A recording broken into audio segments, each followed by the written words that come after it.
الحمد لله نحمده ونستعينه ونستغفره ونؤمن به ونتوكل عليه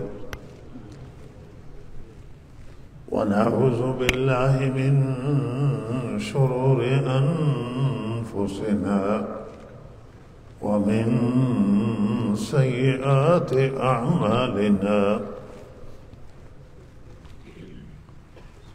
ونعوذ بالله من شرور أنفسنا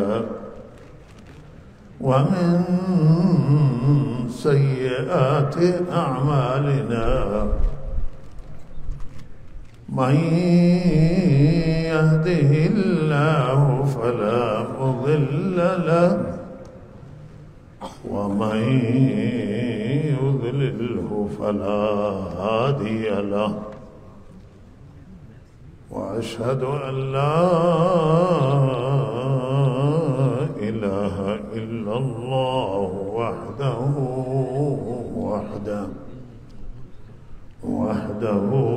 لا شريك له وأشهد أن سيدنا ونبينا ومولانا محمدا عبده ورسوله صلى الله تعالى عليه وعلى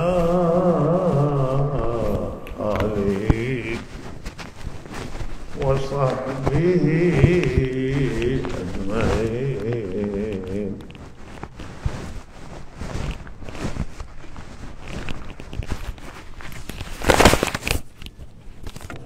أما بعد فأعوذ بالله من الشيطان الرجيم. بسم الله الرحمن الرحيم. يا أيها الناس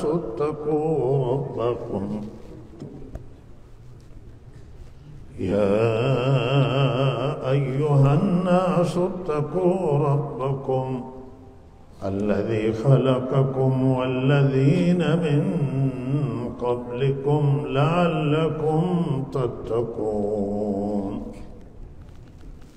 الذي جعل لكم الأرض فراشا والسماء بناء وأنزل من السماء ماء فأخرج لكم من الثمرات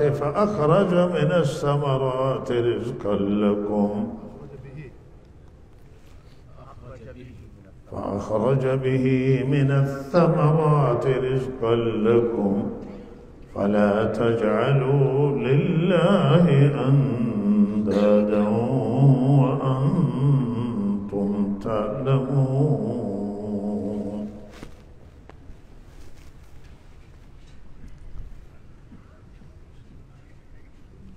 نکته که خیلی حائز اهمیت هست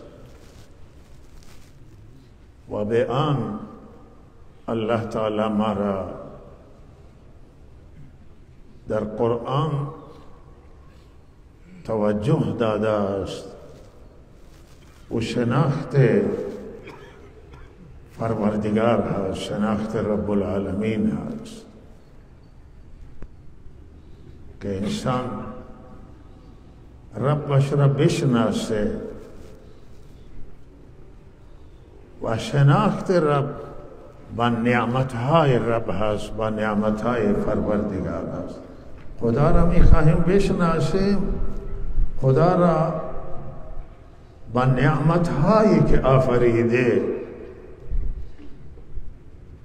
نعمتهای گوناگون، نعمتهای مختلف، با نعمتها شناخته میشه. خدا را میخواهید بدانید این همه موجودات و عالمیان نشان قدرت پروردگار، نشان عظمت الهی، نشان بزرگی رب العالمین، نشان حکمت، نشان علم، نشان دانش اللہ تعالی کہ ان مخلوقات و جہانیان و عالمیان را بچه ظرافت، بچه دقت نظر اللہ تعالی آفریده است و احسانات پروردگار را بشناسیم که الله چقدر بر بشر و انسان احسان کرده است و قرآن این احسانات الله تعالی را، نعمتهای پروردگار را یاد میکنه، با تعبیرهای گوناگون، با تعبیرهای مختلف، با تعبیرهای زیبا یاد میکنه از نعمتهایش که بر ما و بر جهانیان هست، بر عالمیان هست. همه عالمیان، همه جهانیان، همه ما غرقیم در نعمتهای پروردگار. هر چه داریم از الله تعالی داریم. هیچ کسی نمیتونه چیزی را بیاره مطرح کنه، چیزی را، نعمت را که غیر خدا داده باشه. هرچه بندگان خدا به ما دادن همون هم برمیگرده به الله برمیگرده. این الله است که در دل بندگانش میاندازه که به ما محبت کنند، به ما خدمت کنند. محبت فرزندان را در دل مادر و پدر انداخته است که بر فرزندانشون مصرف میکنند، خرج میکنند، محبت میکنند با فرزندان. همه چیز به الله برمیگرده. و اینجا الله تعالی در این آیه جالب است که الله انسان را خطاب میکنه، یا ایها الناس، همه انسانیت، همه بشریت مورد خطاب الله، مورد خطاب قرآن. و چقدر خطابات قرآن، خطابهای قرآن چقدر زیاده که به انسانها رفته است، به همه انسانیت رفته. الله تعالی اهل ایمان و مسلمانان در قرآن خطاب قرار نداده، بلکه کل بشریت و تمام جهان و همه انسانیت را الله مورد خطاب قرار میده. و اینجا نعمت را که الله ذکر کرده در این آیه که تلاوت شد، تمام انسان ها را الله میگه که من خالق شما هستم. یا ایها الناس اتقوا ربکم، ای بشریت، ای همه انسان های روی زمین، از او الله بترسید و از عذاب او نجات بگیرید و از نافرمانی و مخالفت خدا نجات بگیرید.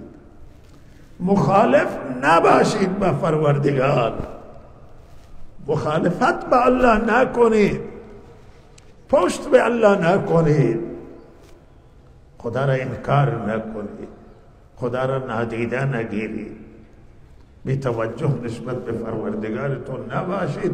خدایی که میگه شما را خلق کرده، خالق شمایه.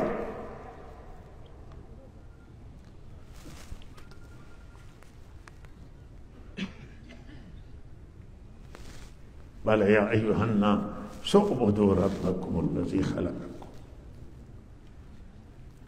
لہذا اللہ می فرماید آئے بشریت، آئے انسانیت، عبادت کنید ربتون را، بندگی کنید خدا را، تنها اللہ را بندگی کنید، تنها اللہ را عبادت کنید. او خدایی که خالق شما است، او خدایی که شما را خلق کرده. خالق تنها ذات یگانه و این خلقت بشر و انسان چقدر نعمت بزرگی است. هرچه ما در وجودمون داریم، ہمارا اللہ در وجود ما گذاشته است. صورت زیبایی که به انسان الله تعالی داده، الله داده است. نعمت چشم، نعمت گوش، نعمت زبان، نعمت مغز و فکر،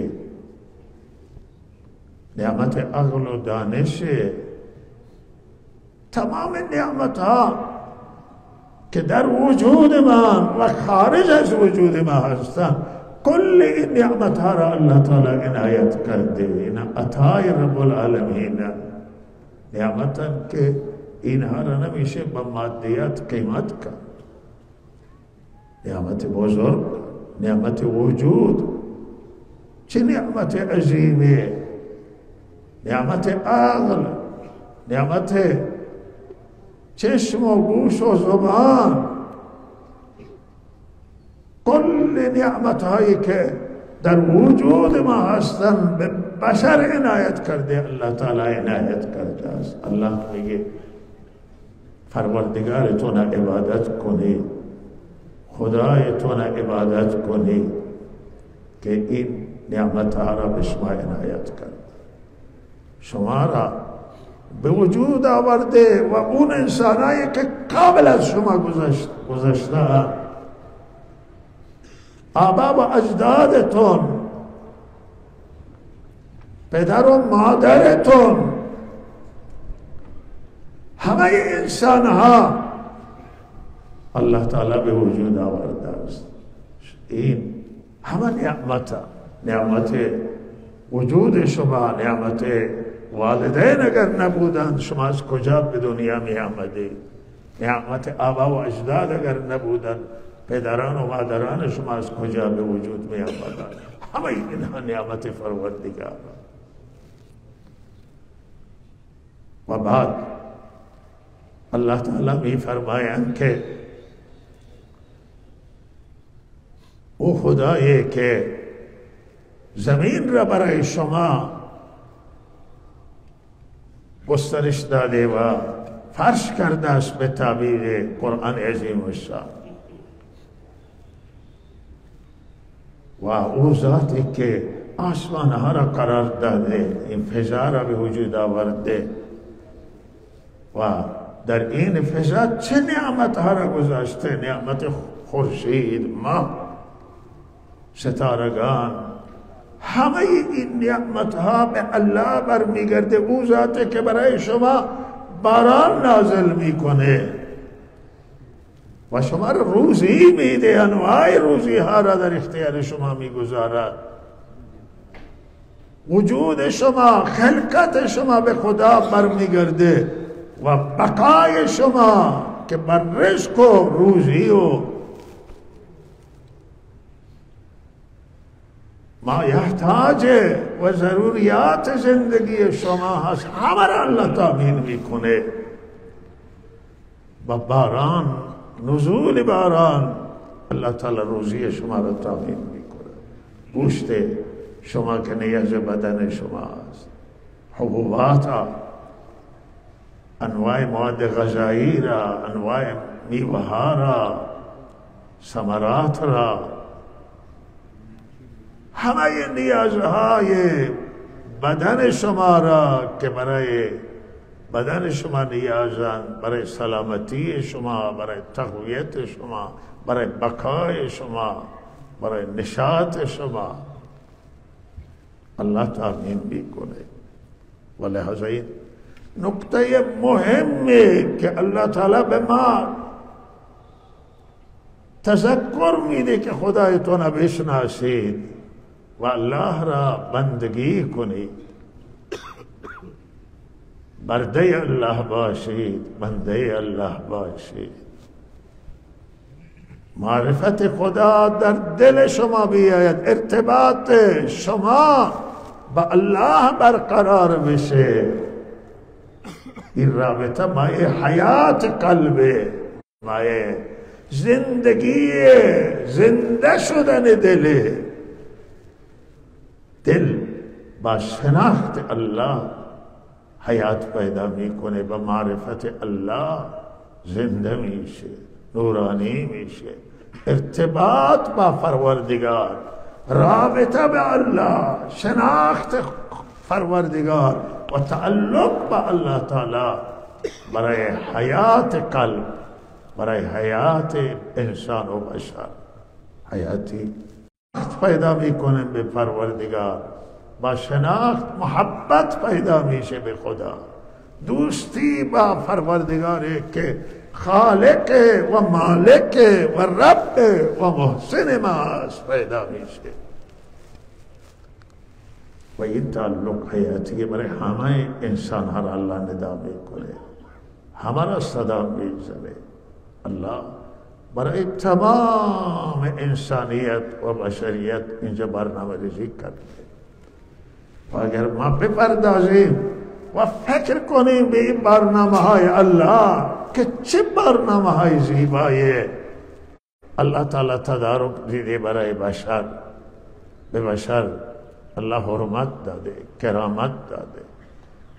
موجودات دیگر همه به پای خودشون راه میرن، بارهای خودشون را خودشون به پشتشون میکشن، ولی انسان را سوار کرده، هم در دریا سوار کرده بر کشتی، هم در خشکی سوار کرده به وسایل های امروزه.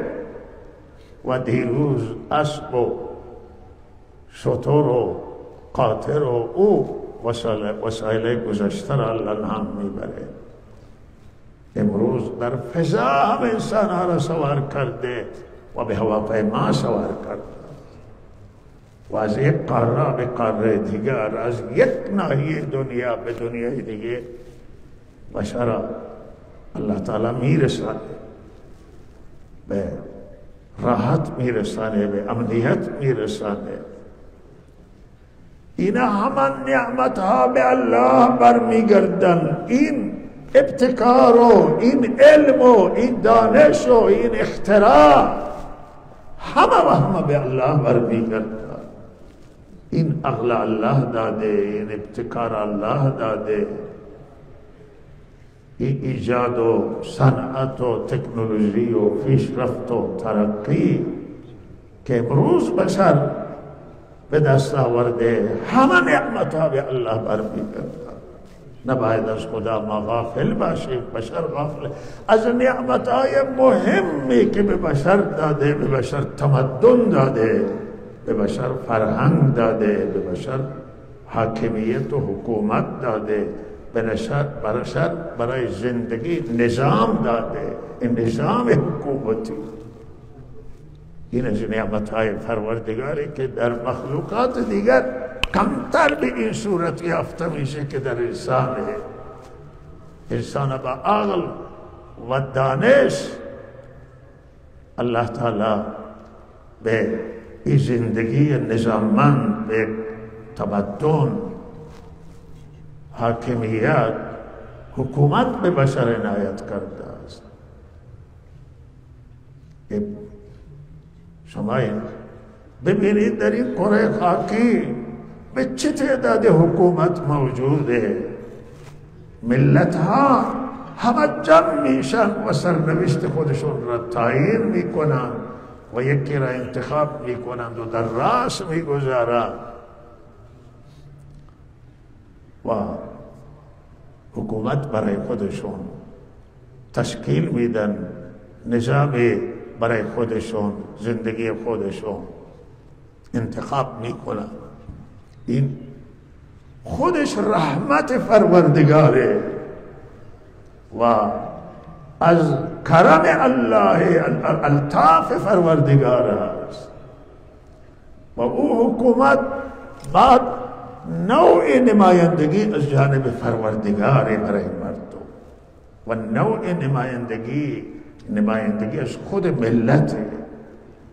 حکومت ها که در راست منتخب ملت اینا را انتخاب میکنه، لحظه اینها هم نماینده مردم و هم از جانب الله نمایندگی دارن.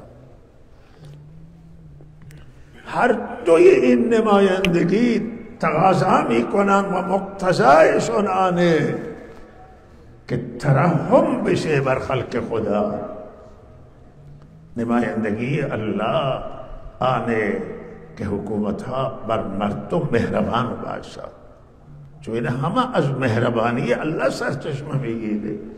حکومت، هر حکومتی توی دنیا باشه باید برای ملتش مهربان باشه، برای مردمش حاکم نخوابه، بیدار باشه. الان نخوابه معنی که مثل مردم عموم نخوابه، مثل مردم عادی نخوابه، بیدار باشه برای آنکه وضعیت مردم را زیر نظر بگیره که چطور حاکم علاوه از خدمت به مردم دعا کنه برای ملت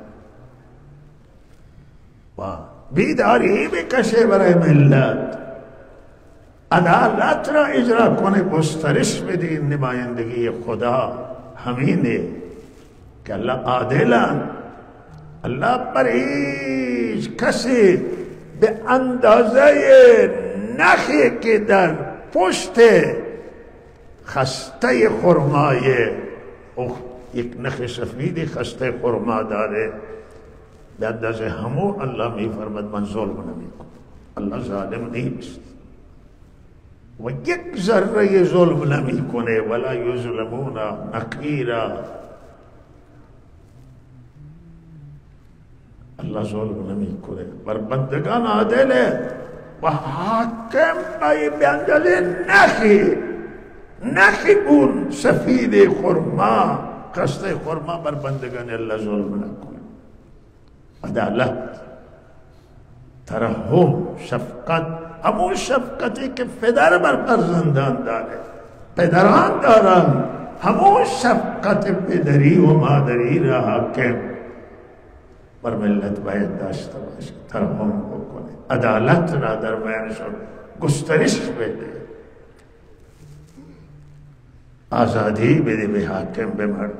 اما آزادی هایی که الله داده است، آزادی بده به اونها، برای اون آزادی قائل باشه حاکم. تسامح و چشم پوشی داشته باشه، دیده را نادیده بگیره. آقای که خطای کرد، اشتباهی کرد، رو رای ور بکنه که آقای نکرده اشتباهی. یه روایتی را هست که روز سارقی را دزد را بردن خدمت آن حضرت صلی الله علیه وسلم و شهادت داد که دزدی کرده، سرقت ثابت شد. آن حضرت دستور داده که دست او را قطع کنه و وقتی که دست او را قطع میکردن، کس چشم اون انسانایی که اونجا بودند و شهادت دادن، شهادت داد او را دزد آورد خدمت آن حضرت، دید آن حضرت اشکش سرازیر و گریه میکنه. گفتن یا رسول الله شما که ناراحت بودید، چرا دستور دادید که دست او را قطع کنم؟ فرمودند که ظالم ترین حاکم همونه که دستور خدا را اجرا نکنه. این حدود دستورات خدا، اینجا حاکم اختیاری نداره. گفتن ظالم ترین حاکم همانه که دستور خدا را اجرا نکنه. دستور خدا بود. ولی گفت شما چرا این دزد آوردید پیش من؟ چرا شما این آوردید اینجا پیش من؟ شما این نصیحت میکردید، شما این توبه میدادید که آقا الان دزدی کردید و مرتبه نکن. شما این آوردید پیش من و شهادت دادید. الان که شما شهادت دادید، سرقت هم ثابت شده، مگر من میتوانم دستش را قطع نکنم؟ ولی شما این نمی آوردید پیش من، توبه میدادید اونجا. حاکم تسامح باید داشته باشه. و آن حضرت بعد از خود آن حضرت وصیت کردن به صحابه، سر منبر وصیت کردن، به تسامح امر کرد، به تسامح و چشم پوشی. حالا دزد اگر قبول نمی کنه، دزد میزنند که قبول بکنه. کسی جرمش را قبول نمی کنه، حالا توی دنیای امروز آقا شکنجهش میکنه که تو جرم انجام دادی، جرم قبول. حکومت حاکمیت تا تعلیم اسلامی اینه که تو سامو باش. آقا میگه دزدی نکرد، میگه نکردی دزدی، شاهدی باشه، گواهی باشه، قسمی هست، غیر کسی مدعیه. و اعتراف بالاجبار که به اجبار باشه از لحاظ شریعت هیچ جایگاهی نداره. از لحاظ قانون، همین قانون اساسی خود کشور ما اعتراف به اجبار هیچ جایگاهی نداره.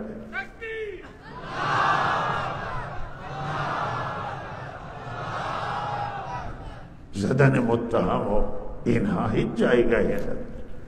لہذا حکومت ها باید سایه رحمت خدا باشند. حکومت ها هیچ حکومت عذاب خدا برای ملت نباشه، بلکه حکومت ها خدمت کنند، حکومت ها رحمت باشد، حکومت ها ترحم داشته باشد، حکومت ها دلسوزی برای مردم داشته، تواضع کنند، تواضع. هیچ حکومت حق نداره حاکم که در مقابل مردم تکبر بکنه، من فلانم. حکومت ها را الله دستور داده، به پیامبر اعظم دستور داده که تو بازوت را در مقابل مؤمنین پایین بیار، یعنی در مقابل مؤمنین تواضع کن. واخفض جناحک لمن اتبعک من المؤمنین. الله میگه شما بازویتون را در مقابل مؤمنین پایین بیاورید. حاکم، او حاکم نماینده خدایه که در مقابل بندگان چنان شفقت در مقابل ملت داشته باشه که شانش را پایین بیاره، تواضع کنه در مقابل ملت. حاکم یکی از این مردمه. حاکم از آسمان نیامده، حاکم اختیارات خدایی نداره. خدا به هیچ حاکم در دنیا اختیارات مطلق نداده، به پیامبر اعظم هم نداده است. فرموده واتبع ما یوحی الیک من ربک، شما وحی را تابعداری کن. حاکم باید خدمت گزار باشه، نه اینکه به زبان و به شعار بگه، در دل واقعا خدمت گزار باشه. و مشکلات ها ملت و مردم حل بکنه. حالا 3 ماه تمامه که اعتراضات در کشور ما جاری است. واقعا ما میبینیم و خودمون هم تشخیص میدیم، هم میدانند که توی مملکت مشکلات هست، گرفتاری موجوده، مردم گرفتاره. مردم به خاطر هیچ قدرت و ملت این زحمت ها را بر خود برای دیگران نمی اندازن، بر خودشون برن به زندان یا اعتراض بکنن، توی خیابان ها بیاید مشکلات ها را تحمل بکنن. مردم مشکل دارن، ملت مشکل داره. از معاش و رزق و روزی که روز به روز وضعیت بحرانی تر میشه. مردم بسیار نان ندارن بخورن، جیبشون خالی، سفرهشون خالی و این همه مشکلات روز به روز بیشتر میشه. و مردم مشکلات آزادی را دارن، آزادی های خودشون را. و این همه ملتی که اقوامی که اینجا زندگی میکنن، طایفه های مختلف، روزنامه‌نگاران، نویسندگان و اهل کلام و سیاست مداران هستند، اینها هم نیاز به آزادی دارند. و اقوامان، مذاهبان، ادیانان، ادیانی که اینجا زندگی میکنن، همه و همه حق دارن، در قانون حق دارن، در شریعت اسلام بین حق داده، همه حق انسانی دارن، همه حق شهروندی دارن، استثنایی وجود نداره. باید به همه مردم سرزمین ایران، همه مردم دنیا در هر جای زندگی میکنن، از لحاظ حقوق بین المللی، از لحاظ قانون خودشون، از لحاظ شرعی و اسلامی که میگیریم، این حق انسانی دارن.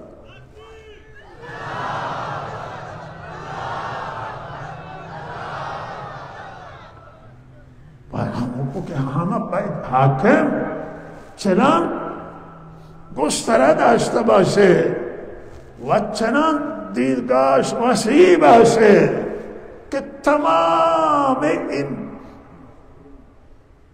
تنوعات را ببینه، تمام اقوام را ببینه، تمام مذاهب را ببینه، زنان را ببینه، کشره تحصیل کرده و متخصص و باسواد را ببینه، ادیان را ببینه، مذاهب را ببینه، همه را آزادی بده، آزادی داشته باشه. این حق ملت، این نمایندگی خداست، این نمایندگی ملت است. ملتی که رای داده، ملتی که حاکم را انتخاب کرده یا نوع سیستم حکومتی را انتخاب کرده، هر سیستمی باشه باید این وظیفه خودش را نسبت به ملت انجام بده.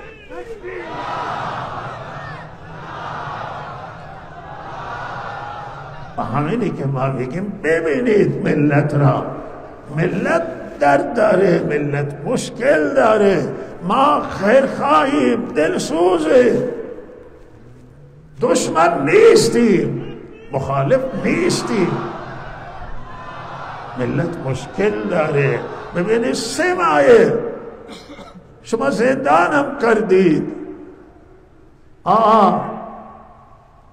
بر سر معترضان مشکلات آمده، ولی بعد هم ولکن نیستند. اینها چه میخواهند؟ الان به جای برخوردهای سخت و به جای اعدام دادن، به جای زندانی کردن، به جای زدن، این را ویل کنید، بیایید حرف مردم گوش کنید، حرف مردم. ملت ببینید که چه میگه، باینا بشینید. اینها ملت ایرانن، مردم ایرانی، زنان، این جوانان یکسان مختلف درد دارن، حرفایشون گوش کنید، این تجربه کنید، به گفتمان بیایید، به مذاکره بیایید. شما چه میخواهید؟ باید کنید زندانی ها را. زندان نگاه داشتن فایده نداره، حکم سنگین ندید، مخصوصا بر جوانان، کودکان، مخصوصا زنان، کشریان که بیشتر باید به اینها ترحم بشه، بیشتر شفقت بشه به اینها. و اخیراً توی زاهدان 1-2 روزه گذشته بسیار جوانان به صورت فله‌ای جمع‌آوری کردن و بالاخره مردم زاهدان همه ما روی نگرانیم و ما امیدواریم که تدبیر بشه، تدبیر.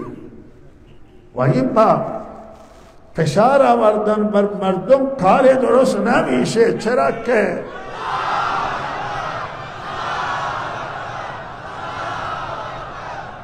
شما تا حالا، ما خیرخواه شما، این که این حرف شما را خطاب میکنه، میگه شما مبارزه با معلول کردی. معلول، شما مبارزه با علت نکردی، مبارزه با معلول همینه. که آقا شما معلول دیدید، ناراضگی را دیدید، اما نرفتید که ناراضگی از کجایه. داد و بیداد و فریاد مردم شنیدید، اما نرفتید بپرسید که شما چرا گریه میکنید، چه شکایتی دارید، ناراحتیتون چیه، مگر چه شده که شما به خیابان آمدید؟ و هرچه که شما را میگم برید، شما مجدد برمیگردید. شما بشینید و اینها بپرسید، از راه گفتمان وارد بشید، از راه صحبت. اگر اینها خواسته دارن، خواسته شون را برآورده بکنید.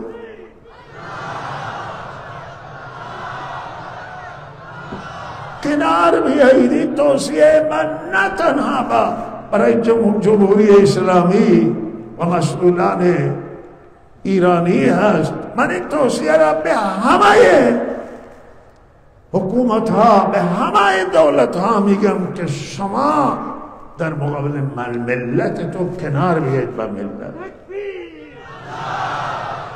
بشینید با مردم که شما خواسته تو چیه، شما چه دردی دارید، ببینید ملت و مردم را، بشنوید صدای ملت را، صدای ملت استقبال کنید از صدای ملت. چه میخوام؟ و سخنان امام راحل را، بنیانگذار جمهوری اسلامی را که بشنوه انسان حیران میشه.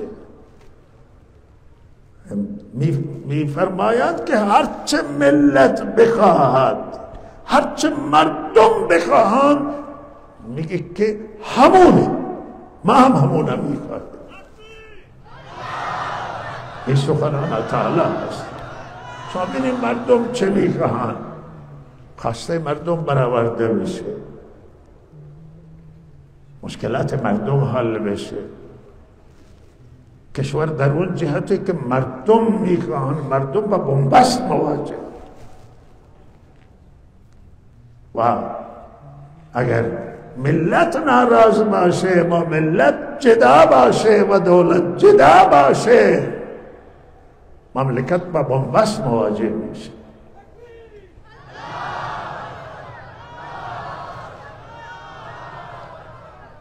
بالاخره این ملت، این نمایندگی ملت نماینده و وکیل و موکل باید با هم بشینند و مشکلات حل کنند. چه مشکلات در سیاست خارجی تغییر میخواهند، در سیاست داخلی تغییر میخواهند، در قانون تغییر میخواهند،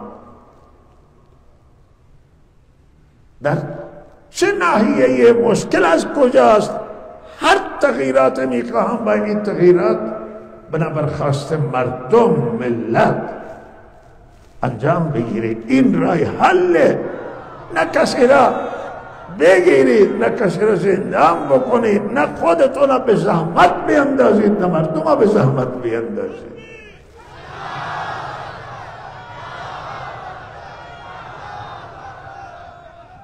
هیچ قانون در ایران، قانونهای نه قانون اساسی، نه قوانین قضایی، نه این برنامه هایی که تا حالا اجرا میشه تو مملکت ما، وحی منزل من السما نیستن، این قرآن نیستن، قانونه. خبرگان آورده اونا رو تصویب کرده. الان در 40 سال نشان داده که این قانون به هر حال مشکل داره. این حواس کردنش راحته. کدام قسمت قانون مشکل داره؟ کدام قانون جواب نداده؟ قوانین قضایی وحی آسمانی نیستن، ساخته بشرن، قابل اصلاحن. به این قانون ها حرف داریم ما، ملت حرف داری، کارشناسان حرف دارن. بسیاری قانون که به شریعت اسلام تطبیق نمیخورن، مخصوصا قانون های اعدام با شریعت اسلام منطبق نیستن. اینا قابل تبیینه. اگر ملت اعتراض میکنه، ملت دشمن نمیشه، ملت دشمن شما نیست. شما هم دشمن ملت نیستی. اختلاف ملت و رائی و رعیت اختلاف بشگریدم، به خدا و رسول برگردی. مسائل از روی عاقلانه، از روی تدبیر، از روی دوراندیشی. یک جوانی که کشته بشه، یک زنی که زندانی بشه و اسیر بشه، یا کشته بشه، یا هر طیفه، واقعا سخته. آن حضرت برای قطع دست یک دوست که قطع کردن، اشک آن حضرت سرازیر و گریه میکنه. ولهذا اینها هم ملت ایران بر ملت ایران مهربان باشید و بشینید با اینها. ملت ایران یکی از ملت‌های خوب دنیا هست. مردم ایران خوب و رضایت پروردگار در همینه که این ملت راضی باشه، مردم راضی باشه. مردم ناراضی تنها بیدین نیستن، دیندار هم ناراضه. و بیدین من نمیگه که 100% ناراضه، ولی در ناراضگی ها دیندارن، قرآن تلاوت میکنن، الله بندگی میکنن، هم شکایت دارن. کسی که دین اعتقاد نداره او هم ناراضه. همه ملت ایرانن. ما حق نداریم که او افرادی که دین نداره اونا را بگیم که ویلش کن. نه، اونها ملت ایران. ایران مال همه هست، مال سحرخیزه ها و نمازگزاران و روزداران نیست تنها، مال دینداره که نماز میخونه. اونی که نمیاد به نماز جمعه، ایران مال اوست. ایران مال اقلیت های دینیه که مال ایران، اقلیت های مذهبیه که در ایران. ایران مال اقوام تمام ملت ایران، ملت ایران. شروعی فکر کنید همه باید راضی باشه. این نیست که ما بگیم کسانی که توی مراسم های مذهبی شرکت میکنه اینا راضی بکن، بکیش ویلش کن. نه، همه ملت ایران، حکومت مال همه. اونی که رای داده، اونی که رای نداده به جمهوری اسلامی، به سیستم، اونی که به رئیس جمهور رای داده، رای نداده، اونی که مسئولان به رای و انتخاب شده یا نداده، رای تو کشور نشسته، ها ایرانی ها. همه را باید در نظر گرفت. برای همه باید اندیشید و فکر کرد. ما باید فکر کنیم. خیلی مهمه، خیلی مهمه که این پول ما حالا رفته به کجا رفته. خیلی واقعا وضعیت پولی ما ساعت بکنه پول ارزش پیدا میکنه. کسی که جلوتر 1 میلیون تو 5 میلیون تومان حقوق گرفته، 5 میلیون تومان در ایران $5000 بوده. الان 5 میلیون تومان 4 میلیون تومان، الان دلار شده 4 میلیون تومان. اگه کسی حقوق بگیره چقدره؟ هیچ ارزشی نداره. 10 میلیون تومان اینجا حقوق گرفتن، 10 میلیون تومان $10,000 بوده، $10,000. الان 10 میلیون تومان چند هزار دلار میشه. و به این زندگی نمیشه. این باید مسئولین بزرگوار، مسئولین امر فکر کنن روی. و ما تمنایمون از الله اینه، من مطمئنم و یقین دارم که اگر سیاست تغییر بخوره و تحولات بیاید، 1 میلیون تومان شما $1000 میشه.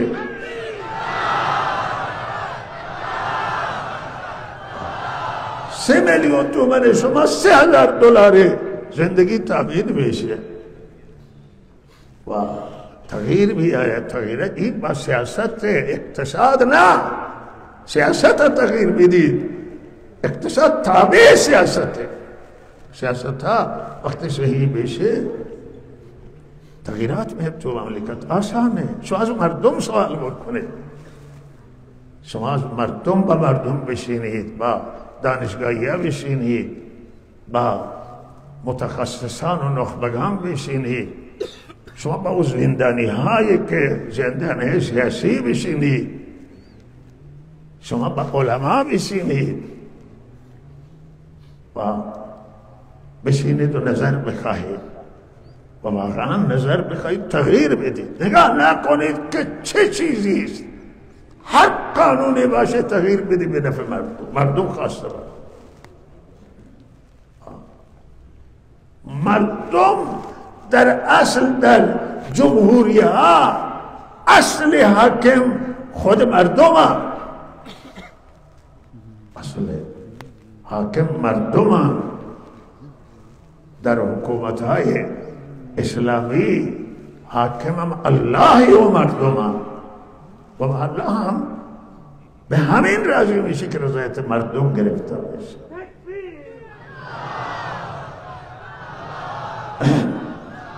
این هواپیمای اوکراینی که با موشک مورد هدف قرار گرفت و ایام همین سالگرد همین شهدای 176 نفر و چه انسانهای توانمند متخصص و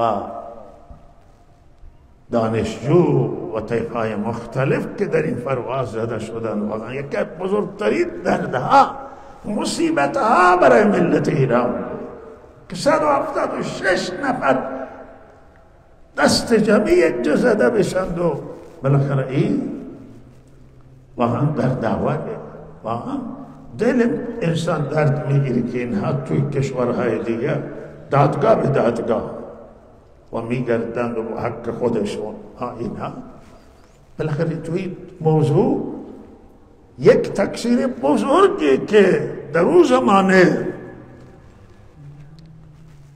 دولت داشت یا من بگم حکومت داشت این بود که آقا شما بالاخره به یک دولت خارجی را مورد حمله قرار دادید، موشک زدید به او و وقتی که شما یک دولت خارجی را مورد حمله قرار دادید شما نباید این پروازها را لغو می‌کردید.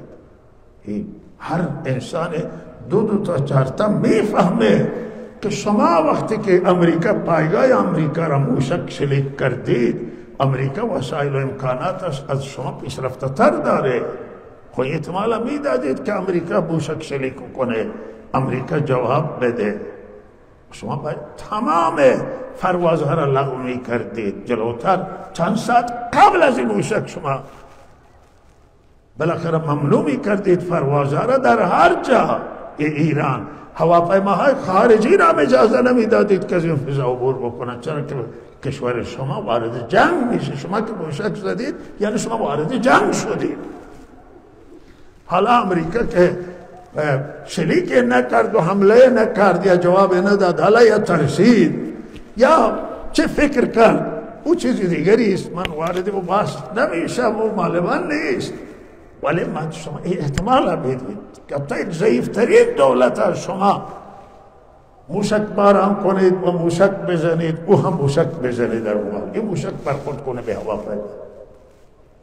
این تقصیری بود، این کوتاهیه که از اینجا پرواز از فرودگاه تهران انجام میگیری، از اینجا شما موشک زدید به ایران پایگاه امریکا را. این تقصیری، شما این تقصیر میپذیرفتید، شما با صداقت میآمدید میدان.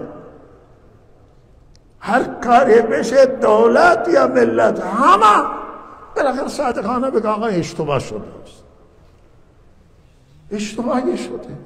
این مردم من مطمئنم که اگر ما از روی صداقت می آمدیم واقعیت ها را به این مردم می گفتیم که مردم چه شده است، این مردم قانع می شدن، نمی رفتن که در کانادا شکایت کنن، نمی رفتن که در اروپا شکایتی باشد.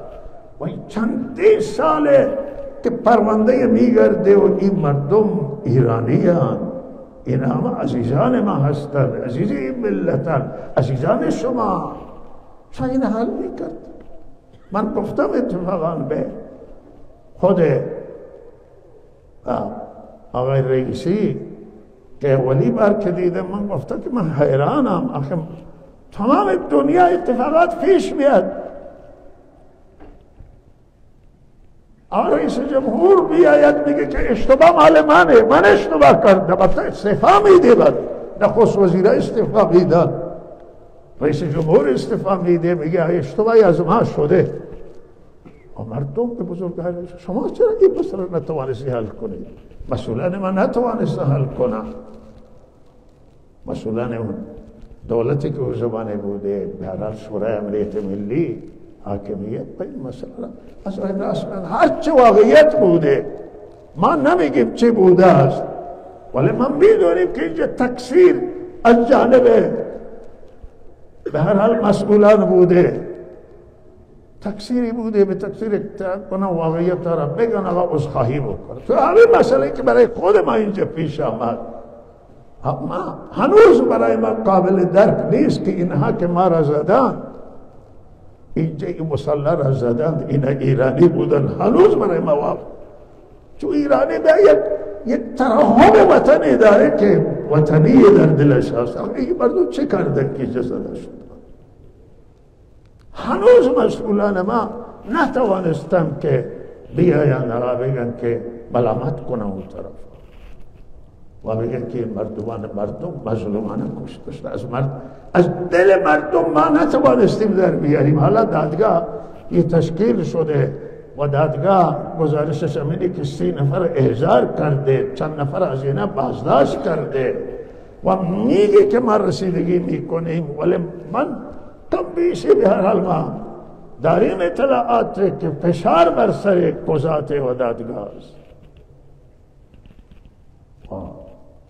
چندین مردم قطع نخاع شدن، چندین مردم فلج شدن، پایشون قطعه، بعض دستشون قطعه، بعض چشمشون کوره، بعض مفلوجن، بعض شهید شدن.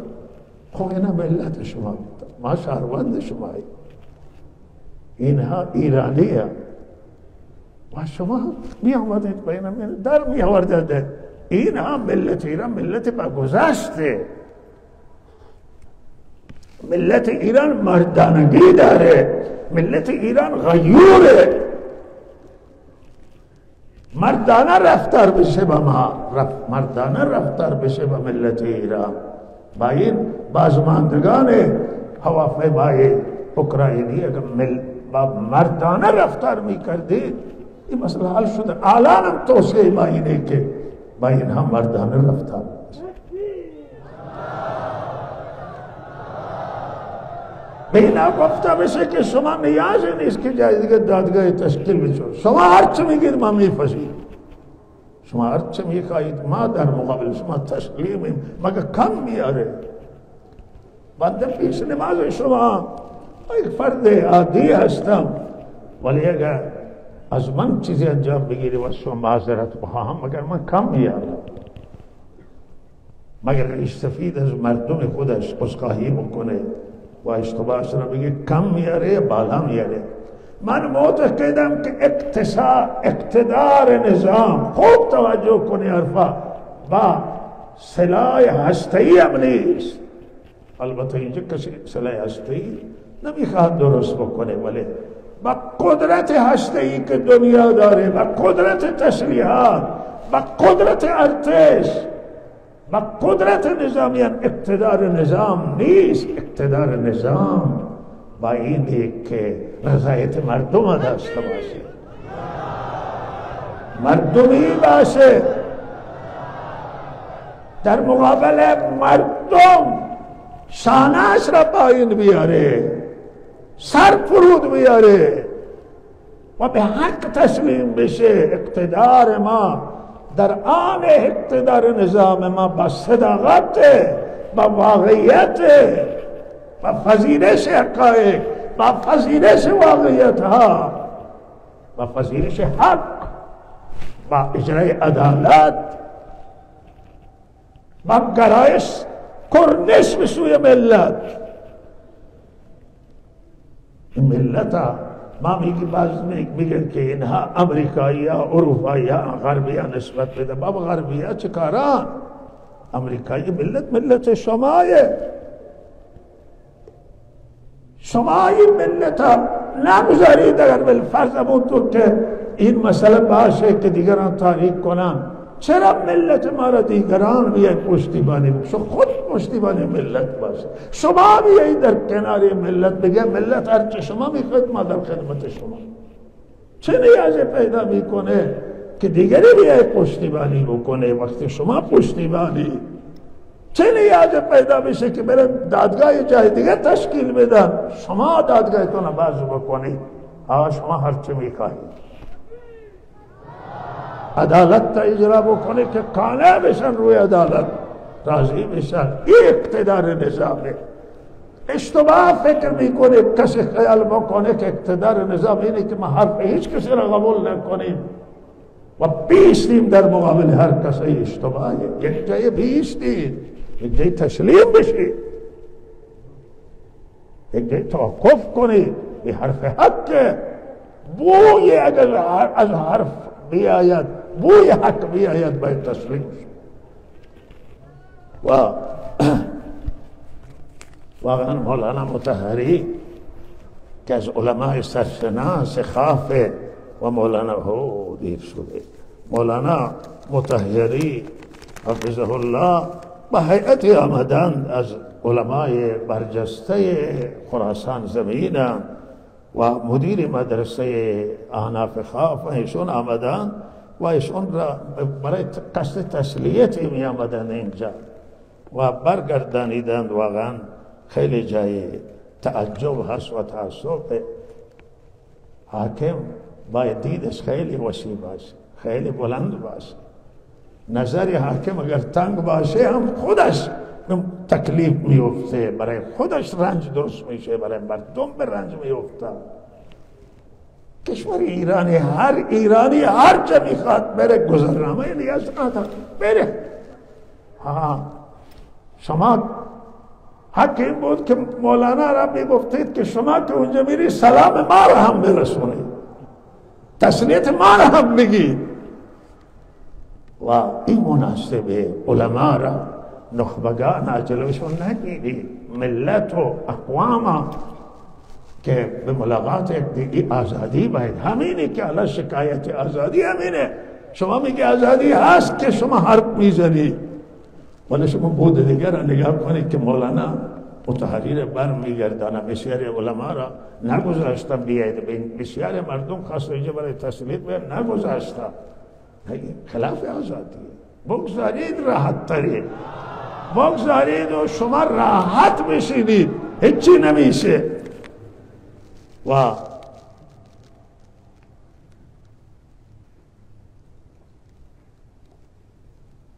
در حال ما امیدواریم که دید عوض بشه. یک چیز مهم همینه و به هر حال ما برای همه مردم که جای به زحمت افتاده مشکلات هم، برای همه دعای خیر میکنیم. مخصوصا به شهر جوانرود در کرمانشاه و سمیرم در اصفهان،